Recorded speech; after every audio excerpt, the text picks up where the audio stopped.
Hey everyone. In my video last week, I highlighted how the combination of downward trending inflation and improving likelihood the Fed will keep rates flat, reduced recession risk, and the resulting rise in confidence levels are bolstering the commercial real estate investment outlook. And that video spawned a very good question from a very smart industry veteran.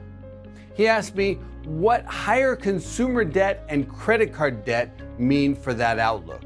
First off, as is often the case, I want to point out that a lot of the things we hear from the media don't tell the whole story.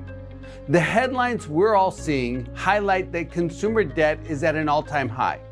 Total household debt is at a record $17 trillion, and revolving credit, mostly credit cards, also hit a record level in excess of $1 trillion. These are big numbers, and they're major milestones. And one would think that if debt is reaching these extreme levels, it really doesn't bode well for the economic outlook. But as always, there's more to the story. First, let's put the debt numbers in perspective. Inflation has been a huge part of our lives for the last couple years. And when you inflation adjust the debt numbers, putting them in real dollars, it does offer additional insights. First, on an inflation adjusted basis, total household debt is on par with where it was in 2008. So even though we're at a record in terms of nominal dollars, on an inflation adjusted basis, we have been here before. The bad news is that the last time we hit this level of debt was just before the global financial crisis. That naturally leads to the question, what's different this time? The answer? The other side of the ledger, income. While inflation-adjusted total consumer debt is about the same as it was in 2008, the economy is much bigger. The US GDP is now 29% larger than it was before the global financial crisis. That's a difference of about 6 trillion real dollars. To put that number in perspective, since the pre-global financial crisis peak, the US economy has added the entire economy of Great Britain and the entire economy of France combined. And there are a lot more people working in the US. Total employment is at an all-time high. There are almost 18 million more jobs today than there were prior to the global financial crisis. And that means people are making more money.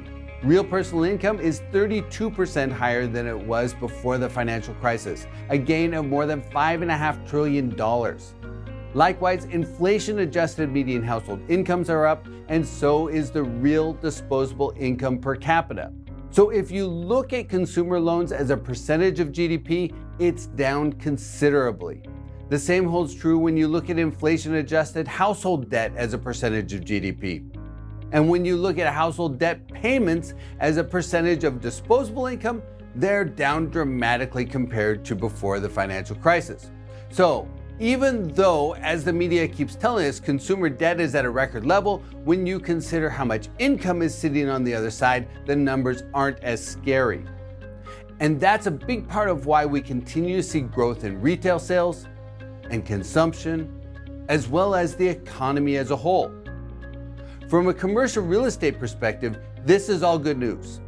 It implies that despite higher levels of nominal debt, people and businesses do have the financial wherewithal to support demand for retail space, hotel rooms, self-storage space, apartments, and industrial space, if they want to.